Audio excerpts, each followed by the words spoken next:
All right, we are here at my outdoor worm bin, and it has been 52 days since we were in here last, and I don't even know if there's any worms in here, if there's black soldier fly larvae in here. We had been bulking it up. Is it ready to harvest? What is going on in here? So let's get in here and see what's going on.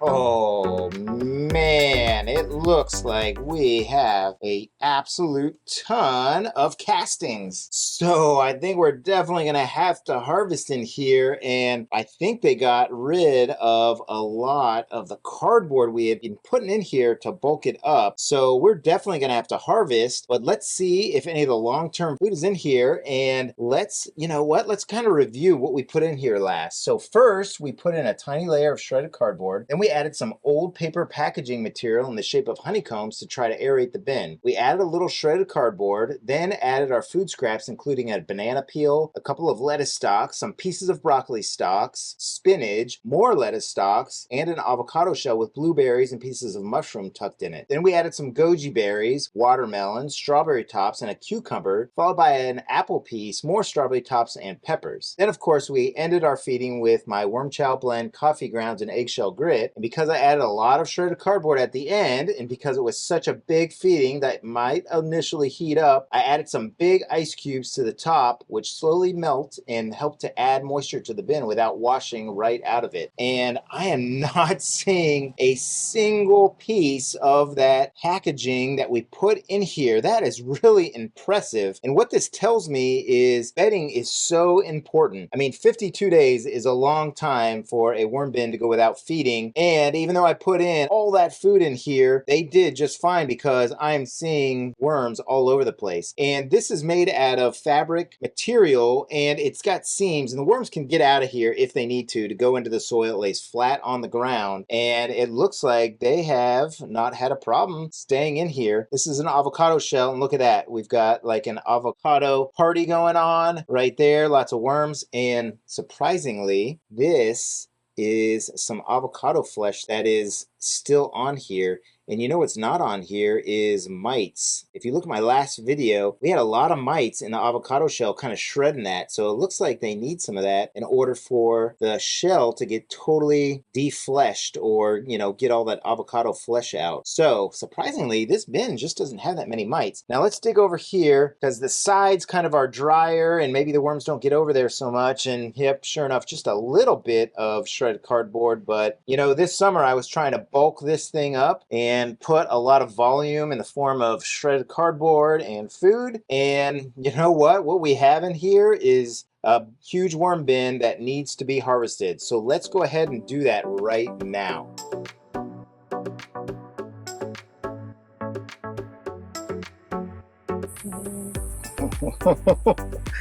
Check that out. That is incredible. Just absolutely perfect castings. I love it. Here's my storage container, and we're just going to add those to what I have here. Oh my gosh, check that out. I think it was about a quarter filled, and we have it at about, I don't know, 3/4. So about half of this container right here, which I guess is somewhere around 3 gallons. That is a lot of castings.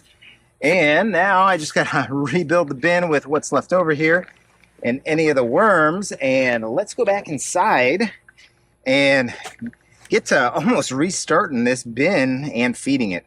That was absolutely incredible. I am so impressed with how much castings we got out of there, and we still have our worms. So I'm not sure if maybe there's a little bit of a decrease in population, but there are still tons of worms in here, and I am very excited. So as you can see, this is pretty darn low. So let's go ahead and start with a lot of bedding. All right, we're just going to start with a bunch of odds and end bedding right here, a bunch of napkins and paper towels, and just some paper towel rolls along with some chocolate wrappers. So we'll put that just like that. And now I'm gonna put a lot of shredded cardboard to try and bulk it up some, just like that. So this is kind of almost like starting a new worm bin here. I'm just gonna kind of mix it up as if I was using the old castings to kind of inoculate a new worm bin. Now, it is not as easy as starting a new worm bin. Certainly, you know, maybe you got your worms in the mail and they're dried out, or you don't have as many microbes as a 4-year-old bin like this has, which I think is why the bin did so well. And let's kind of talk about the 3 things that I think I've learned from all this. And one is bedding is life. Without the amount of shredded cardboard that I put in here from the last feeding, I don't think those worms in this worm bin would have been as successful after 52 days. I think the worms might have tried to escape and the worm bin might have crashed. The next is a mature worm bin can handle just about anything. Like I said, this bin is 4 years old, so it has a very balanced ecosystem and has been through 4 summers in the Florida heat, and it is just an absolutely hardworking worm casting machine. And number 3, worm farming is easy. After the first month, then it becomes very easy. That first month is mostly our fault, right? Because we overfeed. But once you get past the first month, don't get discouraged because your worms are going to figure it out. They're going to eat your food scraps and your bedding, and you're going to do just fine. So let's put a little bit more shredded cardboard on top, just like that right there. And we are going to make a little trough right here to put the food scraps in. Now, I said I ignored my bin, and that's a little bit of a fib because I think about 20 days ago or so, I put 1 banana peel in here because I know it had been about a month and I hadn't done anything. So they got 1 banana peel, not even the whole peel from the banana, just 1 little slice. And then we also dug in here and grabbed out a bunch of worms for my cousin's son. So I guess my first cousin, 1 generation moved, was working on his gardening merit badge. And that is it. So we are going to give him a lot of food. So a lot of our normal food scraps in there. We've got some broccoli stalks, but we've also got this potato. Now it is frozen, almost hard as a rock, so it shouldn't grow back. We've got an avocado with some of the flesh still in it and a lot of blueberries, and it looks like lettuce leaves. We'll throw in a little bit of an onion peel in there, and we've also got celery. But this is their treat. This is the treat that they are going to get for doing so well for us while we were gone. And you know what? Let's put some bedding in right there like that. Oh yeah, check it out. Probably a worm's favorite food. Now they didn't tell me that, but I'm guessing that because of how quickly they eat it. And this has been frozen, so really you couldn't ask for better food for a worm or for a human. Is that it? Wow. Did you just say, is that it? Oh my gosh, does that mean I can put more in?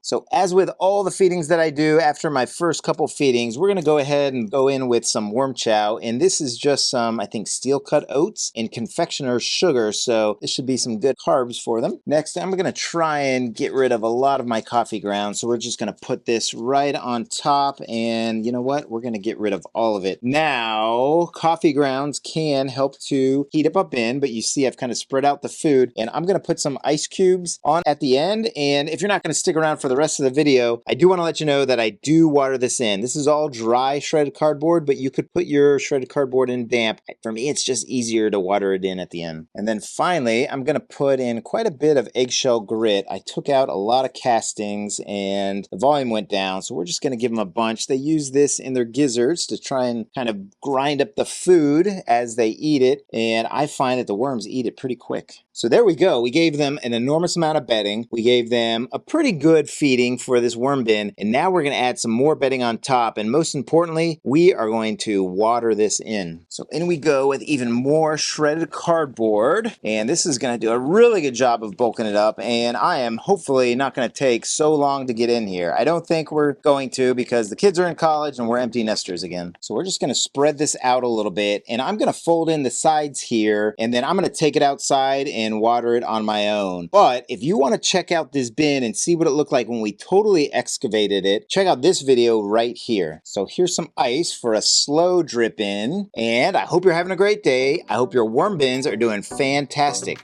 So happy vermicomposting, everybody. Take care now.